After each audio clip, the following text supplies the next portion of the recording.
और आपको बता दें 2024 के लोकसभा चुनाव से पहले एक बार फिर पुरानी पेंशन बहाली की मांग का मुद्दा जोर पकड़ रहा है। दिल्ली के रामलीला मैदान में आज ओपीएस बहाली की मांग को लेकर सरकारी शिक्षकों और कर्मचारियों की बड़ी रैली चल रही है। तस्वीरें आप इस वक्त देख सकते हैं। देश भर से बड़ी तादाद में शिक्षक और कर्मचारी पहुंचे हैं रामलीला मैदान। पुरानी पेंशन बहाली की मांग लेकर देश भर के सरकारी कर्मचारी दिल्ली के रामलीला मैदान में एक रैली कर रहे हैं, शंखनाद रैली। और देश भर के सरकारी कर्मचारी बहुत बड़ी तादाद में रामलीला मैदान में आए हैं, जिसमें आप देख ही रहे हैं कितनी बड़ी तादाद में पूरे देश से सरकारी कर्मचारी आए हैं। रामलीला मैदान में अब तक जो धरना प्रदर्शन रैलियां हुई हैं, उनमें संख्या की तादाद से ये रैली भी अपने आप में एक रिकॉर्ड बनाती हुई दिख रही है। देश में 4 राज्यों में विधानसभा चुनाव होने हैं, उसके बाद 2024 के लोकसभा चुनाव होने हैं। सरकारी कर्मचारियों ने सरकारों पर, राजनीतिक दलों पर दबाव डालने के लिए एक रैली का आयोजन किया है, जबकि बहुत सारे लोग एनपीएस में, जो 2004 के बाद देश में सरकारी कर्मचारियों के लिए न्यू पेंशन स्कीम आई, अब उसकी जगह पुरानी पेंशन बहाली की मांग देश भर में तेज हो गई। आपको पता ही है 5 राज्यों में पुरानी पेंशन की बहाली के बाद देश भर में दूसरे राज्यों में ये डिमांड ज्यादा तेज पकड़ने लगी है। कि मांग को लेकर टीचर है आप? टीचर है जी, मैं शिक्षक हूँ, प्राथमिक शिक्षक संघ। अभी मैं शिक्षक हूँ सर, जौनपुर जनपद से हूँ, जो वाराणसी के बगल में है। हमारी ये बहुत पुरानी मांग है और सरकार इसको। एक बात बताइए जी सर, 2004 में एनपीएस आया, 2023 में इसकी डिमांड। सुप्रीम कोर्ट है वो इस देश की सरकार के इशारे पर है वो काम करती होगी। दोस्तों जी हाँ, आपने सही सुना है कि सुप्रीम कोर्ट है वो सरकार के इशारों पर काम करती है, क्योंकि ईपीएस 95 पेंशन धारकों को देखते हुए यही माना जा रहा है कि ये सरकार है वो यहाँ पर है वो सुप्रीम कोर्ट को खुद चला रही है और सुप्रीम कोर्ट है वो इस सरकार की बात मानी जा रही है। दोस्तों इस वीडियो में हम इस विशेष रूप में है वो चर्चा करने वाले हैं, तो वीडियो के लास्ट तक बने रहे। और चैनल को अभी तक आपने सब्सक्राइब नहीं किया तो सब्सक्राइब करके बेल आइकन को ऑन कर दीजिएगा। दोस्तों मैं बात करने वाला हूँ ईपीएस 95 पेंशन धारकों के जो यहाँ पर मामले है वो लगातार है वो सुप्रीम कोर्ट में है वो चले जा रहे हैं। आप देख सकते हो किस प्रकार ईपीएस 95 पेंशन धारकों के मुद्दों को यहाँ पर टाला जा रहा है, जबकि ईपीएस 95 पेंशन धारकों के अलावा जो भी सुप्रीम कोर्ट में जाता है या फिर जो भी याचिका दायर होती है सुप्रीम कोर्ट में, उन मामलों को है वो जल्दी से जल्दी किया जाता है। बल्कि जो ईपीएस 95 पेंशन धारकों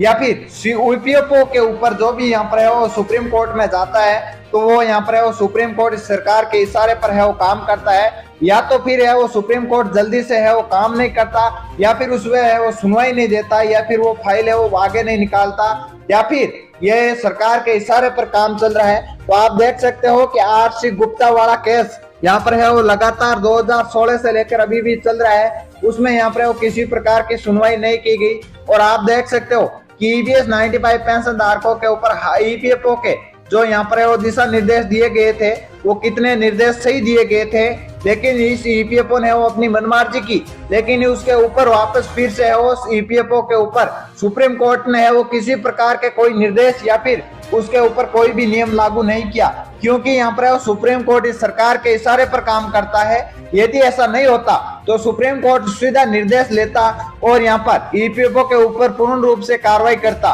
कि ईपीएफओ है वो अपने मनमर्जी से है क्यों नियम बना रहा है। यदि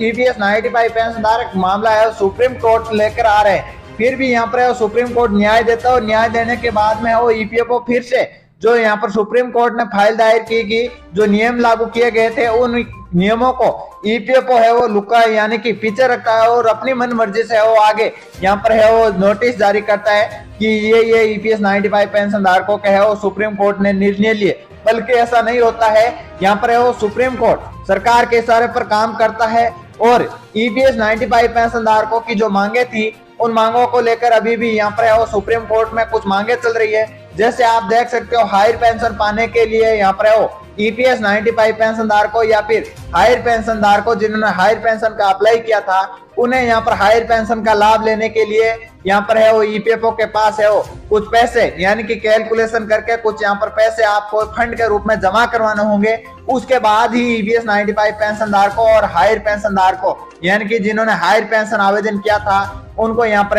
हायर पेंशन का यहाँ पर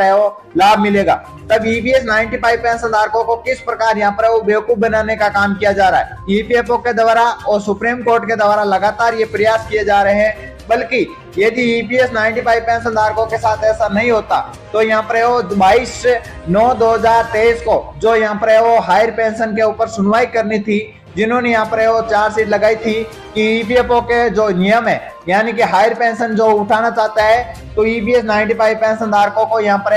एक फंड के रूप में यहाँ पर हायर पेंशन आवेदन किया है, उन्होंने को यहाँ पर एक पैसे यहाँ पर जमा करवाने होंगे। उसी के बाद ही यहाँ पर ईपीएस 95 पेंशन का हायर पेंशन का लाभ उठाना चाहते हैं। बल्कि ईपीएस 95 पेंशन धारकों की हालात ऐसी है कि इन्हें यहाँ पर एक वक्त का खाना खाने के लिए पैसे नहीं बच रहे, बल्कि यहाँ पर ईपीएफओ और सरकार और सुप्रीम कोर्ट किस प्रकार के दिशा निर्देश दे रहे हैं और क्या नियम चला रहे हैं, किसी को यहाँ पर ईपीएस 95 पेंशन धारकों को या फिर जो हायर पेंशन का लाभ लेना चाहते हैं उन्हें समझ में नहीं आ रहा है कि हमारे साथ हो क्या रहा। हमारे ही पैसे है वो हमको ही लेने के लिए हमारे ही फिर से और वापस पैसे लिए जा रहे हैं और हमें वापस पैसे दिए जा रहे हैं। ये क्या यानी कि यदि ईपीएस 95 पेंशन धारकों को सही से पेंशन मिलती तो हायर पेंशन उठाने के लिए वो यहाँ पर वो पेंशन धारक है वो अपना हायर पेंशन में जो फंड यहाँ पर जमा करवाना होता था वो करवा सकते थे। यदि उन्हें 7,500 रुपए प्लस डीए और मेडिकल सुविधा मुफ्त में मिलती तो यहाँ पर है वो हायर पेंशन, जबकि ईपीएस 95 पेंशन धारकों ने है वो यहाँ पर 27/9/2023 को सुनवाई होनी थी, उसके अभी तक कोई भी ईपीएस 95 पेंशन धारकों के है वो जवाब सुप्रीम कोर्ट ने निर्देश दिए या फिर सुप्रीम कोर्ट ने यहाँ पर ईपीएफओ के ऊपर क्या कार्रवाई की है वो अभी तक यहाँ पर है वो किसी प्रकार की कोई जी न्यूज में यहाँ पर है वो नहीं चल रही है और उसे यहाँ पर नहीं तो यहाँ पर लीक किया गया है सुप्रीम कोर्ट के द्वारा। यदि ये नियम यहाँ पर है वो सुप्रीम कोर्ट को सीधे बताए जाते हैं कि आपको ये करना है तो सुप्रीम कोर्ट के ऊपर जो नियम बनाए गए थे यानी कि जो नियम बताए गए थे अभी यहाँ पर 27/9/2000 को जो यहाँ पर सुनवाई थी उस सुनवाई को यहाँ पर जो निर्देश दिए गए थे उन निर्देशों को पीछे करके ईपीएफओ अपनी मनमर्जी से नोटिस जारी करेगा और इन्हें फिर से यहाँ पर सरकार के इशारे पर है वो काम किया जाएगा, क्योंकि सरकार के ईपीएस 95 पेंशन धारक है वो ईपीएफओ का जो फंड जमा किया जाता है वो चुनाव में यहाँ पर काम लिया जाता है सरकार के द्वारा। और अभी आप देख सकते हो चुनाव भी नजदीक है और चुनाव के माहौल में यहाँ पर किसी ईपीएस 95 पेंशन धारकों के है वो पेंशन बढ़ाने का कोई भी निर्देश नहीं लिया जा रहा है, बल्कि यहाँ पर सुप्रीम कोर्ट में यहाँ पर है वो बार बार दाखिला देना पड़ रहा है और काफी ईपीएस 95 पेंशन धारक है। तो दोस्तों ये लगातार आप जो चर्चाएं देख रहे हो कि सरकार के इशारे पर सुप्रीम कोर्ट काम करता है तो आपके सामने ये पूरी किताब खुली है, आप सोच समझ सकते हो किस प्रकार से ये निर्देश दिए जा रहे हैं। तो दोस्तों इस वीडियो में जो जानकारी दी यदि आपको इसमें है कुछ सच्चाई लगे या फिर कुछ जानकारी अच्छी लगे तो वीडियो को लाइक करके शेयर कीजिए और चैनल को आपने अभी तक सब्सक्राइब नहीं किया तो सब्सक्राइब करके बेल आइकन को ऑन कर दीजिएगा। मिलते हैं एक नए वीडियो नए अपडेट के साथ, तब तक के लिए जय हिंद जय भारत वंदे मातरम दोस्तों।